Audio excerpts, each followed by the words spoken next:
Today's guest is Miss Fleur Brochut, my French online teacher who lives in Hakodate, Hokkaido in Japan. She's from Switzerland, where I live right now.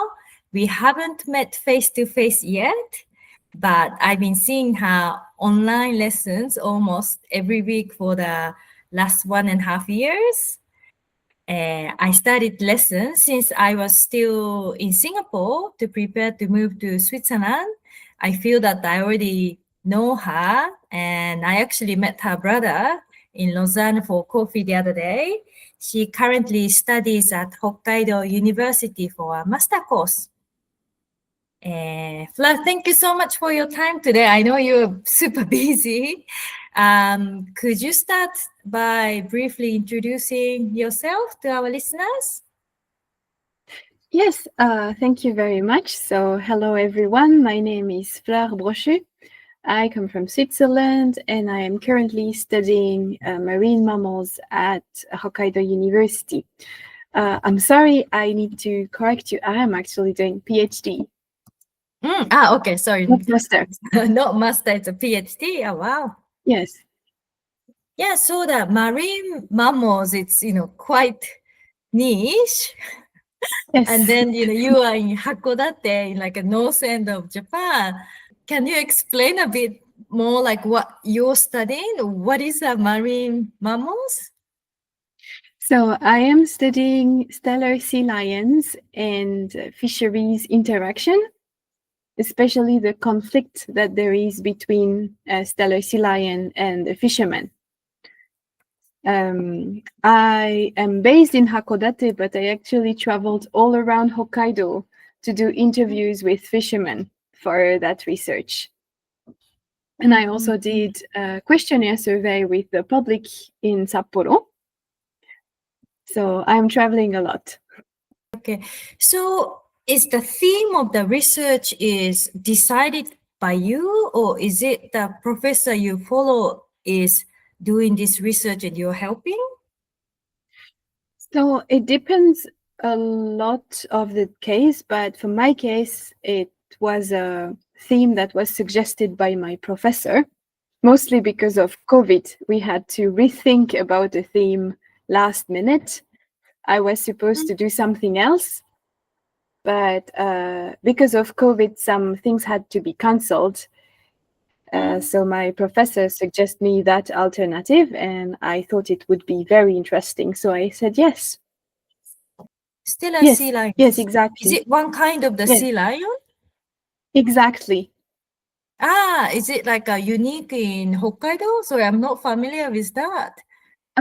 Yes, so sea lion is a very big group with several species, and Steller Sea Lion is one of the species that live in northern Atlantic. So yeah, they are not unique to Hokkaido, but and they live all around. Sorry, I said Atlantic, Pacific. So they are northern Pacific species. So they live all around Hokkaido, Russia, and then on the other side in Alaska. That's where they live. Oh, yeah. Wow.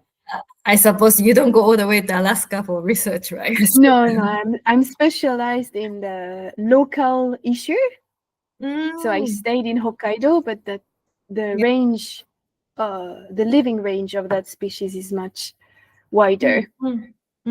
So you were talking about that because it's a sort of like interesting but not so well known area. I just want to ask a bit about it.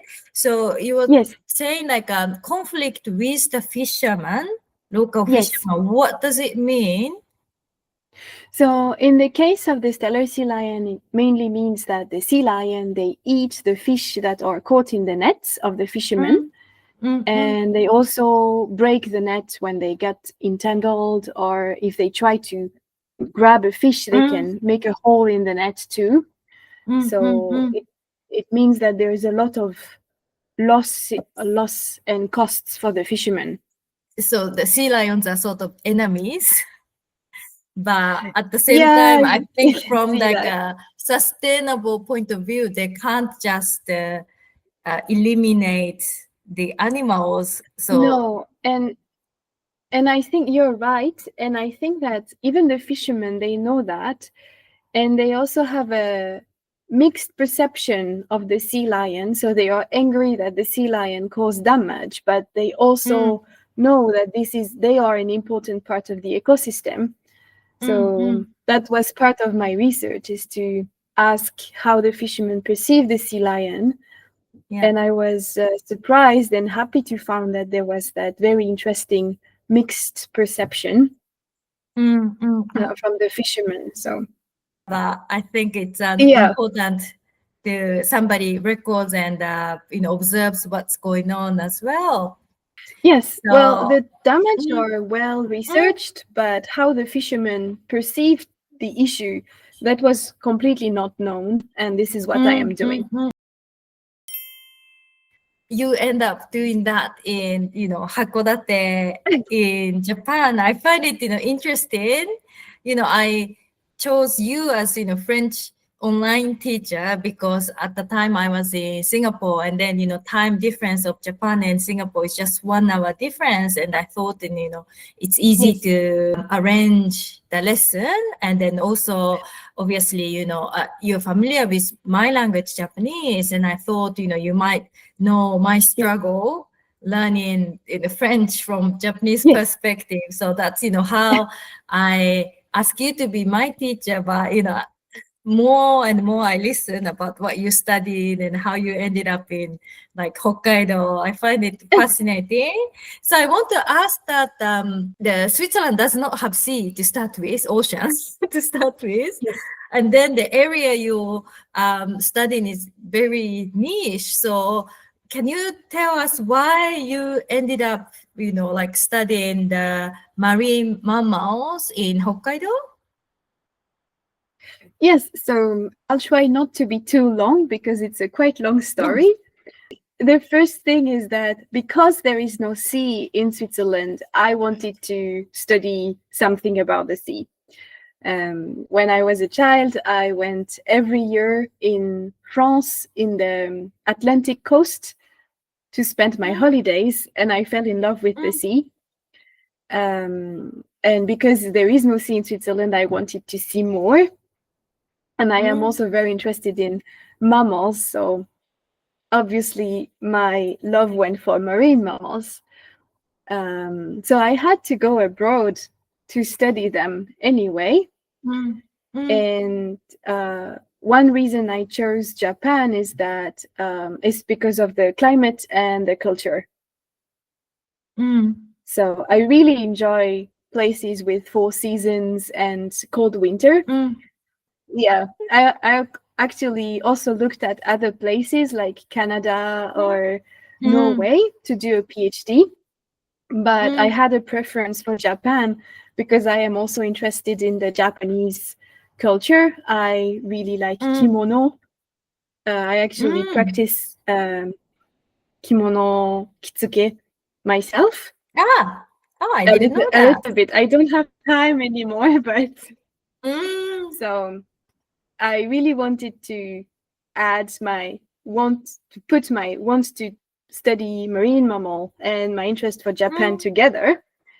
And when I looked at marine mammal research in Japan, I found the research of my professor, and I contacted him and found something that I could do.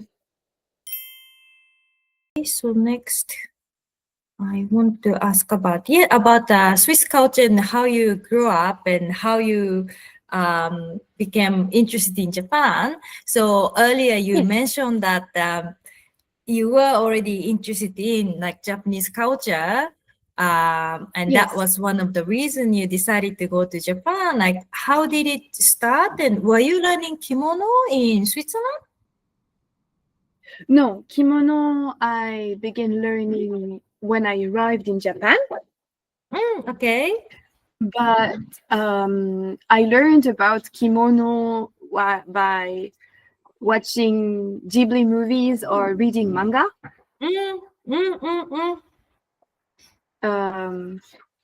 Yeah, and I also heard about the geisha. And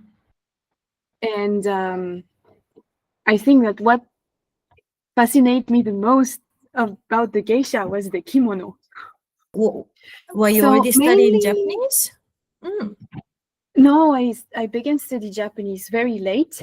But in Europe, there is a growing interest for manga and anime. I see So that. Yeah. that's also how I discovered the world of Japan.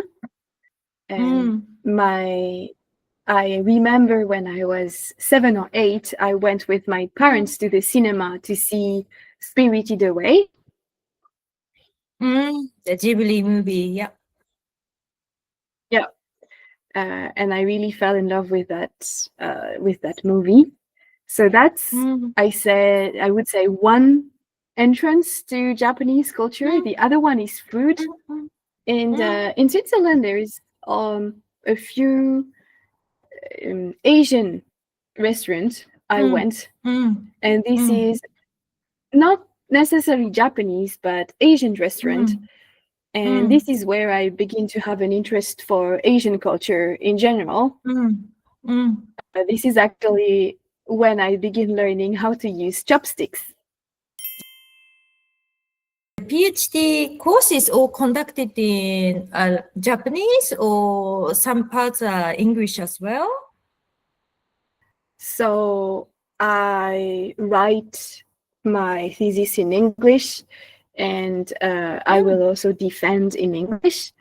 But the lab where I am is mostly very Japanese, Japanese culture. So I interact with my colleagues in Japanese. Also, to conduct my research, I interviewed fishermen and the general public in Japan. So of course, I cannot do that in English. So even though officially the program is in English, a lot of my daily life is actually in Japanese. Yeah, I can imagine. Especially, I think the fishermen, they speak very local dialect, I can imagine.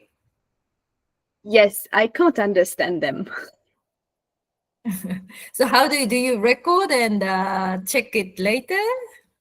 Exactly. So I recorded the interviews, and also during the interview, I went with another Japanese person who helped me with the flow of the interview, asking maybe more question or explaining a question if the fisherman didn't understand. This was something I couldn't do. Yeah. And then I recorded the interview and transcribed them with AI software specialized in transcription of English and Japanese. And I also asked two of my poor colleagues who had to check the transcription for me before I translate. Oh, that's good to do, teamwork and, good friends who can help you out. Yes, so because of that, a lot of people were involved in my project.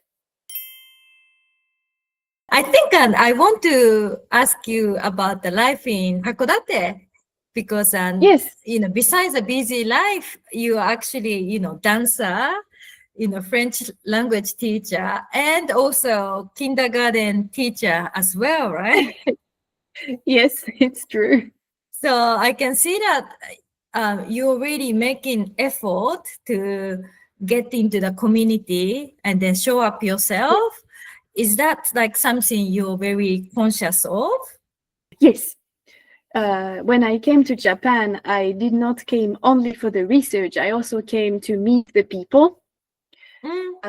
So from the beginning, I really wanted to get involved with the community, especially with the dance.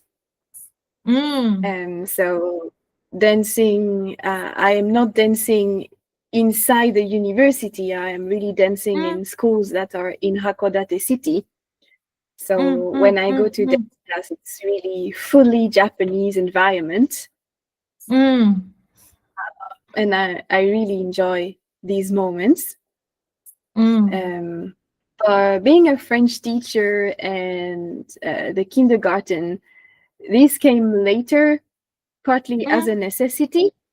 So during the first 2 years in Japan, I had a scholarship that covered my living expense. So I didn't need any extra money to live. But after 2 years, this support stopped. So I had to find another source of income. And that's why I decided to teach. I've always loved teaching. I also was a tutor when I was in Switzerland. I also did a lot of tutoring when I was in Switzerland. So the dancing, what sort of dancing do you do? So right now I do two types of dance. I do tap dance and ballroom dance. Ballroom dance. And again, they are not the very, like a mainstream, I would say. So I was surprised to hear that you do tap dancing and then ballroom dancing. So the tap dancing and the ballroom dancing are something you were learning before going to Japan? Tap dance, not at all. Okay. Oh, wow. So I began when I arrived in Japan. And when I just arrived in Japan, I was in the mindset of trying something new. So when I was looking dance school that were not too far from where I was living, I found a tap dance school, and I thought that I should give it a try. And I tried, and I actually found it fun, so I continued. Ballroom, I actually did try already a little bit in Switzerland. So I knew I liked that.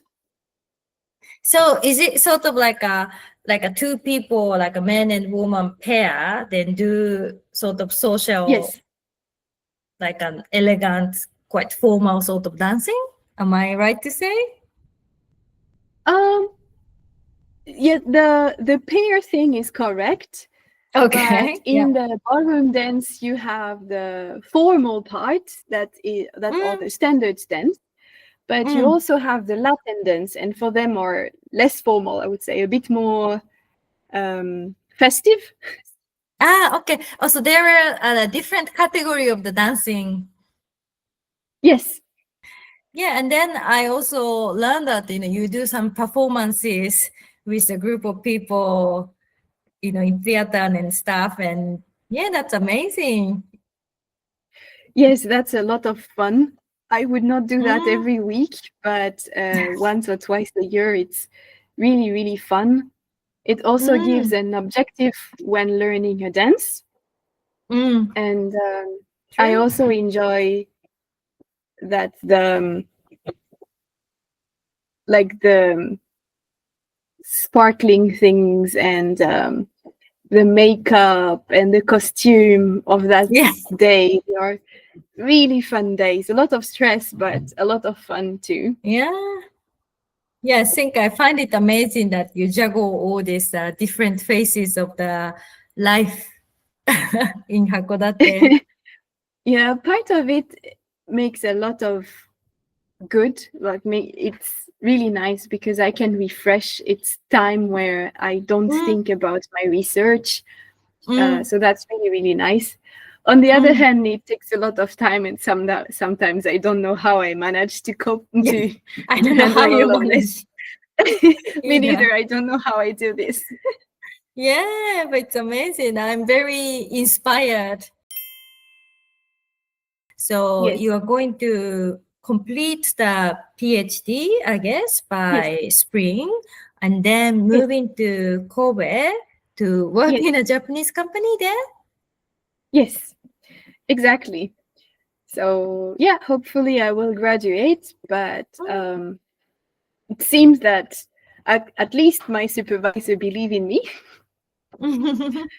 And I was lucky to get accepted in a Japanese company, also working on human and wildlife interaction. So wow. So it's very similar to what I am doing now. But I think it's going to be mostly with land mammals, land animals. Okay. But yeah, again, a lot of field work, a lot of interaction with local people. So I'm really excited. Yeah. So you think, is it a little bit of like a research, academic sort of research involved? So not academic, but yes, it's definitely research. Yeah. I think, right now, this winter in Japan is, all the news is about that bears, right? Like lots of bears coming into the human community and attacking people and stuff. So I imagine that's one of the area that you're gonna be research. Yes, probably. I know that the company also works with bear conflict, so I know that I will touch the issue a little bit. Sounds like it's gonna be an amazing, interesting new chapter of life. Yeah, well, I let you know. Let's keep in touch when I will be working there. So, have you already visited Kobe? I went once, but I didn't really have time to visit Kobe. I actually went to the Osaka World Expo. So for me, like when I moved to a new place, having like a hobby, for you, it's dancing, right? For me, like jogging or doing the workout in a group, that helps.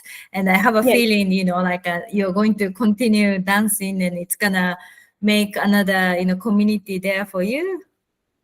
Yes, that I'm definitely planning to keep dancing.